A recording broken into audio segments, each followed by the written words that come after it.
ನಮಸ್ಕಾರ. ಹೊಸದಿಗಂತ ಡಿಜಿಟಲ್ಗೆ ತಮ್ಮೆಲ್ಲರಿಗೂ ಆತ್ಮೀಯವಾದ ಸ್ವಾಗತ.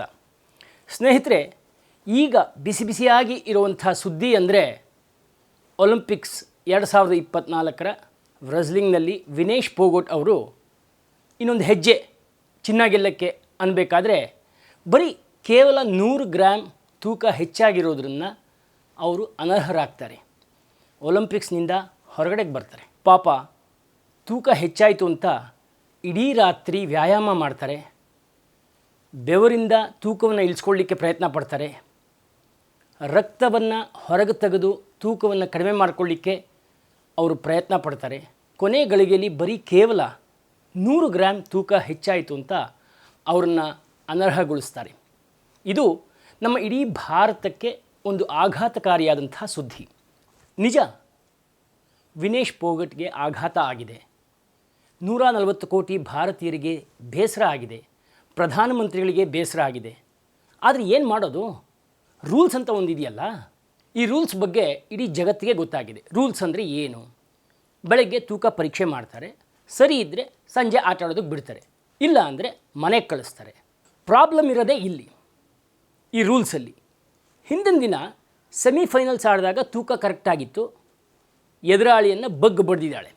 So she deserves to be in the finals. ಫೈನಲ್ಸಿಗೆ ಬಂದಾದಮೇಲೆ ಬೆಳಗ್ಗೆ ತೂಕ ಪರೀಕ್ಷೆ ಮಾಡ್ತಾರೆ, 100 ಗ್ರಾಮ್ ಹೆಚ್ಚಾಗಿತ್ತು. ಸಂಜೆವರೆಗೂ ಅವಳು ಸಮಯ ಕೊಟ್ಟಿದ್ದಿದ್ರೆ 100 ಗ್ರಾಮ್ ಕಡಿಮೆ ಮಾಡ್ಕೋತಾ ಇರಲಿಲ್ವಾ? ಇದು ಯಾವ ರೀತಿ ರೂಲ್ಸ್ ರೀ ಇದು? ಹೋಗಲಿ, ಫೈನಲ್ಲಿಗೆ ಬಂದ್ಲಾ, ಸೆಮಿಫೈನಲಲ್ಲಿ ಲೀಗಲ್ಲಾಗಿ ಗೆದ್ದಿದ್ದಾಳ, ಹಾಗಿದ್ರೆ ಅವಳಿಗೆ ಬೆಳ್ಳಿ ಪದಕನಾದರೂ ಕೊಡಬೇಕಲ್ವಾ? ಇದು ಯಾವ ರೀತಿ ರೂಲ್ಸ್ ರೀ ಇದು? ಇದೆಲ್ಲ ನಮ್ಮ ತಕರಾರು, ನಮ್ಮ ನೋವು, ನಮ್ಮ ಸಿಟ್ಟು. ಏನು ಮಾಡೋಕ್ಕಾಗತ್ತೆ? ಆದರೆ ನಿಯಮ ಅಂತ ಒಂದು ಇದೆಯಲ್ಲ, ನಾನು ಬದಲಾಯಿಸೋಕ್ಕಾಗತ್ತಾ? ಅಥವಾ ನೀವು ಬದಲಾಯಿಸೋಕ್ಕಾಗತ್ತಾ? ಅಥವಾ ರಾಹುಲ್ ಗಾಂಧಿಯವರು ಬದಲಾಯಿಸೋಕ್ಕಾಗತ್ತಾ? ಮೋದಿಯವ್ರು ಏನಾದರೂ ಮಾಡೋಕ್ಕಾಗತ್ತಾ? ಸಾಧ್ಯನೇ ಇಲ್ಲ. ಯಾಕಂದರೆ ಪಾಯಿಂಟ್ ನಂಬರ್ 1, ಅಲ್ಲಿ ತೂಕ ಮಾಡಬೇಕಾಗಿರೋದು ಕಂಪಲ್ಸರಿ.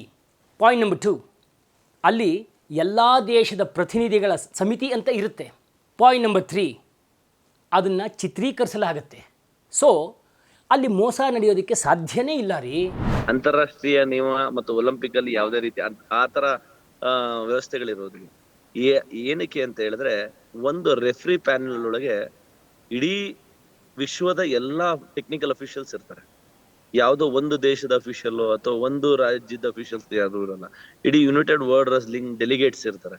ಸೊ ಹಾಗಾಗಿ ಅವರ ಸಮ್ಮುಖದಲ್ಲಿ ಕಂಪ್ಲೀಟ್ಲಿ ವಿಡಿಯೋ ಕವರೇಜ್ ಆಗುವಂತಹ ಒಂದು ಪ್ರಕ್ರಿಯೆಯಲ್ಲಿ ಯಾವುದೇ ರೀತಿಯ ಮ್ಯಾನಿಪುಲೇಟಿವ್ಸ್ ಆಗಿರಲ್ಲ. ವಿನೇಶಾ ಪೋಗಟ್ ಒಬ್ಬ ಹೋರಾಟಗಾರ್ತಿ. ಅವಳು ಎಚ್ಚರಿಕೆಯಿಂದ ಇರ್ತಾಳೋ ಇಲ್ವೋ ಅದು ಬೇರೆ. ಆದರೆ ಅವಳ ಜೊತೆ ಸರ್ಕಾರ ಕೊಟ್ಟಿದ್ದಂಥ ಟೀಮ್ ಇತ್ತಲ್ಲ, ಅವ್ರು ಏನು ಮಾಡ್ತಾಯಿದ್ರು? ಬ್ಯಾಡ್ಮಿಂಟನ್ ಚಾಂಪಿಯನ್ ಸೈನಾ ನೆಹ್ವಾಲ್ ಹೇಳಿರೋದು ಇದನ್ನೇ. ಇಷ್ಟೆಲ್ಲ ಯಾಕೆ ಹೇಳ್ತಿದ್ದೀನಿ ಅಂತಂದರೆ, ನಮ್ಮಲ್ಲಿ ಒಬ್ಬರು ಪ್ರತಿಭಾವಂತ ನಟರಿದ್ದಾರೆ, ಪ್ರಜ್ಞಾವಂತ ನಟರಿದ್ದಾರೆ, ವಿಚಾರವಾದಿ ನಟರಿದ್ದಾರೆ. ಪ್ರಕಾಶ್ ರಾಜ್ ಅಂತ ಅವರ ಹೆಸರು. ಅವರು ಒಂದು ಟ್ವೀಟನ್ನು ಮಾಡಿದ್ದಾರೆ. ಆ ಟ್ವೀಟ್ನಲ್ಲಿ ಒಂದು ಕಾರ್ಟೂನ್ ಇದೆ. ಆ ಕಾರ್ಟೂನ್ನಲ್ಲಿ ವಿನೇಶಾ ಪೋಗಟ್ ಅವರು ವೇಯಿಂಗ್ ಮಿಷಿನ್ ಮೇಲೆ ನಿಂತಿದ್ದಾರೆ, ಹಿಂದೆಗಡೆ ಪ್ರಧಾನಿ ನರೇಂದ್ರ ಮೋದಿಯವರು ಕಾಲಿಟ್ಟಿದ್ದಾರೆ. ಬಹುಶಃ ಅವ್ರು ಏನು ಹೇಳಕ್ಕೆ ಹೊರಟಿದ್ದಾರೆ ಅಂದರೆ, ವಿನೇಶಾ ಪೋಗಟ್ ಡಿಸ್ಕ್ವಾಲಿಫೈ ಆಗೋದಕ್ಕೆ ನರೇಂದ್ರ ಮೋದಿಯವರೇ ಕಾರಣ ಅನ್ನೋ ಥರದಲ್ಲಿದೆ.